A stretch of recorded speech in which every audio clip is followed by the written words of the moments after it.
Ben Roethlisberger returned against the Ravens Sunday after being sidelined for one game with a knee injury. Ben struggled a bit. Many thought he came back too soon. So the Steelers have dealt with suspensions and injury this season, and the black and yellow are currently 4-4, tied for first in the AFC North with Baltimore. Ben, what do you have to say to concerned Steelers fans? I could do the Aaron Rodgers relax, but I'm just going to say it's halftime. We're at halftime, and we've had a lot of great second halves in my career and in Pittsburgh Steelers history. So whether it's a half of a game or a half of a season, so it's not over yet, and I'm excited for the second half of the season. It's halftime, baby. David and Woody in the house. How we doing? I'm good. What's up, everyone? Always good to see you you. guys might have kicked me out of here from beating your head in too much, man. I thought you took away my invite for a minute. And by the way, first of all, nice haircut. You're looking pretty dapper. Oh, yeah, I'm looking the red tie right now. I noticed the red tie. You trying to make a statement this morning? I'm just asking. The only statement I'm making is about what I'm about to do to you guys, man. That's the only statement I'm about to make. Oh, please. Yeah. I'm trying to tell you, man, I'm not scared of you on TV, only in person. Yeah, that's why you remote right now. You're not right here in front of me. Exactly. That does happen a lot. I'll be back. I'll be back. Exactly. Let's talk about Ben's statement. Are you confident that he can help these Steelers get back on track? I'm worried. I'm worried about the Pittsburgh Steelers right now. Look, anyone who's watched the Steelers, one thing that's very apparent with their offense, they are one-dimensional. And if you're opposing team playing against the Pittsburgh Steelers, or just any team, that's what you want to have. You want a team to be one-dimensional, so then you start honing in on what they're doing. Listen, with the great Le'Veon Bell, the Steelers are in the bottom 5 in rushing yards per game and rushing attempts per game. And I'm going the last four games. That's not good. When you have a running back as good as Le'Veon Bell, the offensive line that the Pittsburgh Steelers have, you need to feature him more in the running game. Second, where's Antonio Brown? Listen, Antonio Brown is great. He's one of the best receivers in the game. But when you look at his stats from this year as opposed to last year, he's down about 30 yards per game. That's a huge clip as far as Antonio Brown. So are people doubling him, taking him away? Maybe so. Look, Big Ben has been in and out of the lineup, so there might be some type of, things going on with the passing game. So then you have to say, okay, I need all the other guys to step up. Sammy Coates, where are you? He's been targeted 21 times in the last 4 games, only got 7 catches. Dude, you're on the back of a milk carton right now. I mean, your boy Antonio Brown facing double teams. The offense needs you. They're one-dimensional. You're facing one-on-one coverage, and all you have is 7 catches in 4 games? That's pitiful. That is absolutely pitiful. So, listen, I'm not going to sit here and say that, things are going to get turned around, because as we know in the National Football League, you are what you are. And right now, the Pittsburgh Steelers are a one-dimensional team that really doesn't do what they're doing, which is passing the ball. They don't do it that well. All right, how confident are we in Big Ben and the Steelers? First of all, I want to address 2 things. One, I think they fell a little bit in love, maybe Tom did, with Le'Veon Bell's versatility. You can move him around, do all these different things with him, and maybe not just hand him the ball sometimes and let him run, especially behind that O-line, as you mentioned. And Antonio Brown this year is where Odell Beckham Jr. was last year. It's hard when there are no other real receiving targets that are doing anything, and the other team knows you put a safety, a bracket, you put extra guys. I mean, it's hard to perform, which is what I've been saying about Odell and his comparison to Antonio Brown. Now that's happening to him. Look at the numbers. Now, here are the reasons to get nervous about the Steelers. Their defense is tied for worst in terms of sacks, tied for 4th worst in terms of takeaways, in terms of picks, which is always bad. I mean, that a lot of times determines games because other things tend to cancel out. They're 24th overall in yards. So what is that? 8th worst in yards per game, which is called total defense for some reason, right? But okay, in yards per game. They just lost to their arch rival Ravens. Roethlisberger had the knee surgery, then the bye week, and then looked terrible. Like, there are lots of reasons to be concerned, but pump the brakes on the concern just a little bit. Their schedule is not killer. It's not like they have any games on the schedule. Like, there's no Patriots, there's no Seahawks, there's no even like Raiders or Falcons or anyone like that on their schedule. There it is. I mean, you have like, it's a regular NFL schedule. You have 2 games against the Browns, right? You chalk those up as wins. The Colts, no great shakes. The Giants are, this year a typical NFL team, as are the Bills, the Bengals too. There are no world beaters there. And right now, as bad as everything is, they're 4-4. Yeah, they're so tied for the best record in the division. And half those games come at home, including the game this weekend. And Roethlisberger's really good at home. QBR is 84. So I'm not saying the Steelers are going to win the Super Bowl. I never thought they were going to get out of the AFC. But Steelers fans, calm down. You're going to be all right. Well, you point out the schedule, and you listed all these teams that they're quote unquote supposed to be. Didn't they lose to the Miami Dolphins? And we don't consider the Miami Dolphins to be, a juggernaut or anything like that. So this whole thing about the schedule of cupcakes, there are no cupcakes in the National Football League. There are really no cupcakes in the National Football League. What do you have to say? Excuse me. Yeah, you damn right I got something to say. Y'all fall back. Don't be rude. I'm sitting on the screen and y'all got me waiting. That's very rude. Man, very rude. Make your point, man. I'm getting to my point. Steven, you that's all don't the rush time we me, have. Woody. You're a guest. You watch your mouth, Woody. You watch your mouth, okay? Let me tell you something right now. Here's my problem with your synopsis, Woody. How is it that you bring up all of these things and don't bring up Big Ben Roethlisberger primarily in this respect? He's played 7 games this year. He has completed 55% of his passes or less in 4 of those games. 51% against Cincinnati, 54% against Philadelphia in that blowout loss, which a lot of them was garbage time because they were getting annihilated. 55% against Miami, another loss. 51% last week, 23 of 45 against Baltimore. I understand they should be giving the ball to Le'Veon Bell more. They should have better than a 25th ranked rushing attack. We all know what the problem is with their secondary. That's the one problem I got with Mike T, who I love dearly. I'm tired of the secondary being suspect or worse year after year after year. What have I said on many times, Woody, Max? I'm very, very big on what your identity is.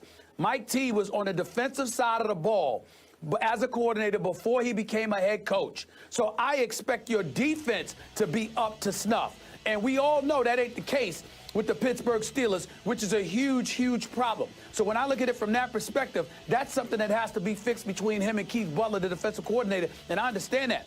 But speaking offensively, Ben Roethlisberger has not been on target. Ben Roethlisberger has been off for a vast majority of the season. Ben Roethlisberger, a future Hall of Famer, a great player, somebody I love. I'm telling you right now, I ain't satisfied with his performance. And I understand last week was rust, so I'll give him that. But what about the other 3 games before he got hurt? The guy wasn't playing up to snuff consistently. He's been a roller coaster ride, very erratic all year long. So when we look at the rest of the Steelers, whether it's Antonio Brown, whether it's Darius Hayward-Bay, whether it's Sammy Coates or anybody else, we must go back to Big Ben Roethlisberger because he may very well be playing a role with the level of ineptitude that we have seen from the Pittsburgh Steelers compared to what we are accustomed to seeing from them. This is Big Ben Roethlisberger's team, period. And he is, we know what he can do. I believe what he will do. But based on what he has done thus far, he has not measured up to snuff. And I believe that's why you're seeing the lack of production from the receivers, because Big Ben Roethlisberger ain't been doing what he's capable of doing. Well, listen, Stephen, let me tell you how the game of football is played, how it's done. If your defense isn't up to snuff, you can't run the ball. You are just a one-dimensional puppy. These defensive coordinators aren't stupid. They're going to key in on the things that you like to do and take them away. As great as Big Ben Roethlisberger is, he can only do so much. And I'm not absolving him from how he's playing this year because it's obviously not up to the standard that he's been playing for years.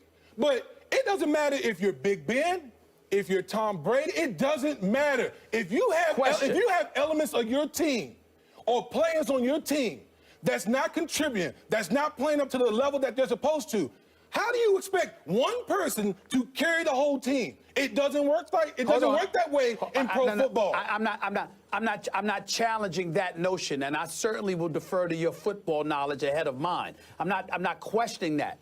What I'm saying to you is this. Let's get back to your initial premise. You're saying if your defense isn't up to snuff, then you are a one-dimensional team, meaning that you have to throw the football because the defense isn't stopping anybody. So when you get the ball on offense, you have to throw the ball. Is that what you're saying? No, actually, I didn't mention anything about defense when I first started talking. I was just exclusively on the offensive side of the ball. You did say, you may have been a slip of the tongue, you said defense.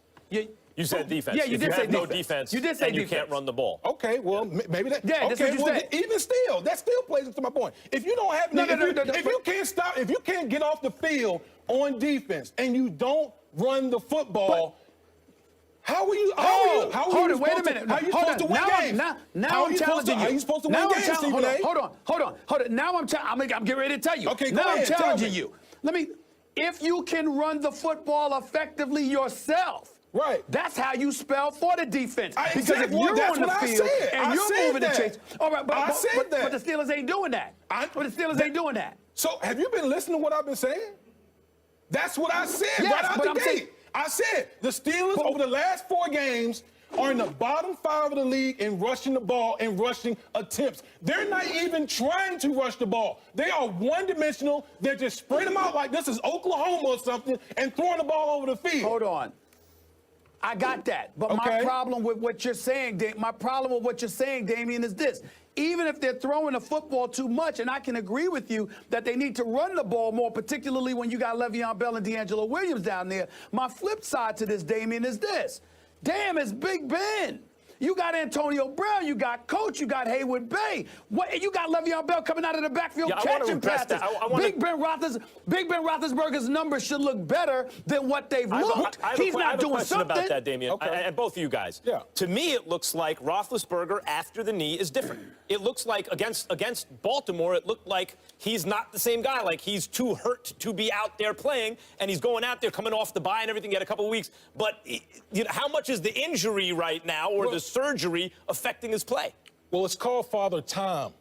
Father Time is undefeated. He holds the championship belt. You know those WWE belts. One draw against Bernard Hopkins. He holds the belt. Father Time holds the belt. So over time, he's 34. You know, Big Ben has taken all of these beatings, taken all these hits. This is what you start to see. What I mean is a knee surgery, in your experience, if a guy has what Roethlisberger, you get a little procedure in the middle of the season, is that something where over the course of the season it'll get better and better, or is the pounding you take going to make it worse and worse? Because if it'll get better and better, the Steelers are fine, but if that's the new Ben Roethlisberger, they're in trouble. Max, let me tell you something. As a former player. The best day you feel is the day you report to training camp. And then worse and worse every week. And it's worse and worse. So he's not going to get better. He's only going to get worse. This is all about pain tolerance and just managing, and the coach is doing that. I will say this. Y'all are talking about how big Ben Roethlisberger is going to look moving forward because of the knee injury he suffered.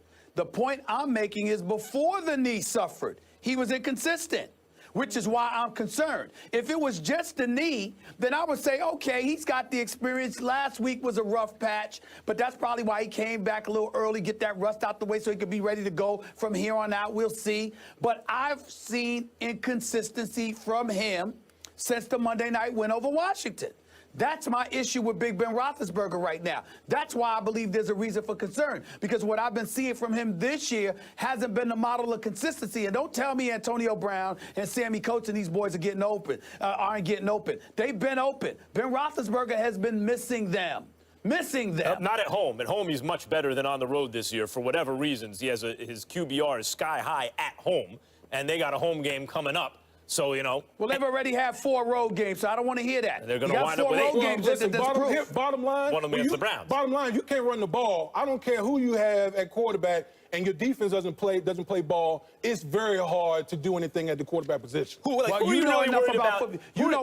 know enough about football, Damian, where I know I'm going old school here, but Dan Marino didn't have a running game. Dan Fouts didn't have a running game. There's been plenty of people in the past. Big Ben Roethlisberger at times didn't have an elite running game, but he still looked big time. You don't have to have a running game to be a quarterback if you have the requisite receivers to be big time. I have another question. You don't have to have a running game to show big time. Who are you guys really worried about in the AFC North? I'm not saying the Steelers definitely got this locked up, but they got the same record as the Ravens, though, in the head-to-head. Now they have a loss.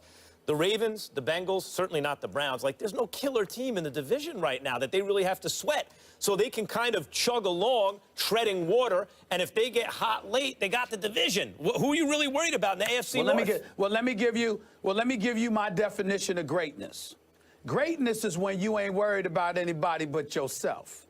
Because if you handle your business, everything will fall in place. When you're not great, then you look elsewhere. But the question is not if they're great. But that's not the. In football, it doesn't work that way. Yeah, you can be great, but if other guys aren't being great, then it's not going to make you look great. That's how the game of football is. All right. I was Speaking talking of great, collectively as a team to address Mac's point. No. Listen up. I got it. I didn't think they were going to be I got great it. this year. Damien, you're not going anywhere. And speaking of great, the Cowboys have been exceptional. Why he ain't going and nowhere? They come to town Why he because he needs to get into this next topic as well. When they host the Cowboys, now Tony Romo also trying to come back, and the whole team has been praising Romo. How should Dak feel about this? Tony's healthy. We'll get into all of it when First Take returns with Damien Woody. Good day. First Take salutes America's heroes, and we are celebrating the 241st birthday of the Marine Corps. Captain Stefan Milan is here to tell us about the birthday tradition. How you doing, Molly? Fantastic. Great to have you guys here. Thank you so much. Today, the Marine Corps is celebrating its 241st birthday. Marines will be celebrating across the globe, all the way from Afghanistan to Connecticut. And just like any other birthday, we celebrate with a birthday cake. And the cake symbolizes a lot of things, but what we're going to do now is it's going to symbolize passing the tradition down from the oldest Marine in the room, who's Sergeant Major Rowe, down to the youngest Marine in the room, who's Sergeant Sanchez. So what we're going to do is we're going to cut a piece of cake here and pass that along. Here you go, Sergeant Major. Looks good.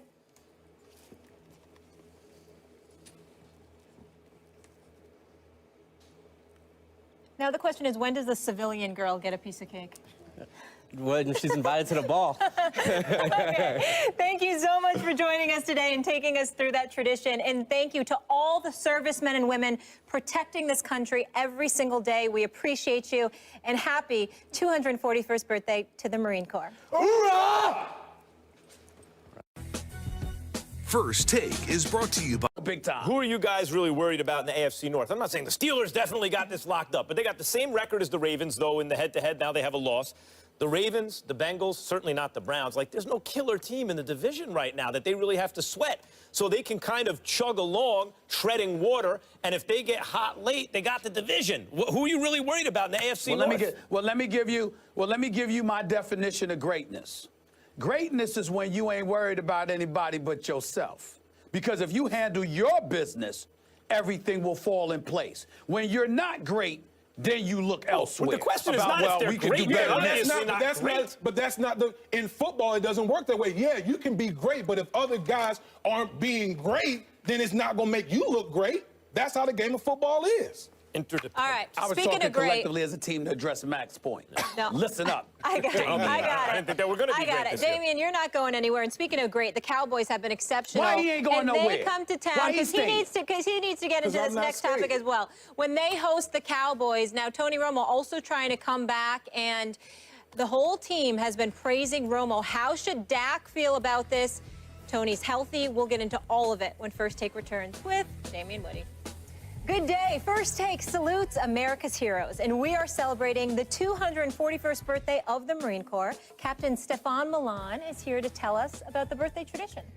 How you doing, Molly? Fantastic. Great to have you guys here. Thank you so much. Today, the Marine Corps is celebrating its 241st birthday. Marines will be celebrating across the globe, all the way from Afghanistan to Connecticut. And just like any other birthday, we celebrate with a birthday cake. And the cake symbolizes a lot of things, but what we're going to do now is it's going to symbolize passing the tradition down from the oldest Marine in the room, who's Sergeant Major Rowe, down to the youngest Marine in the room, who's Sergeant Sanchez. So what we're going to do is we're going to cut a piece of cake here and pass that along. Here you go, Sergeant Major. Looks good.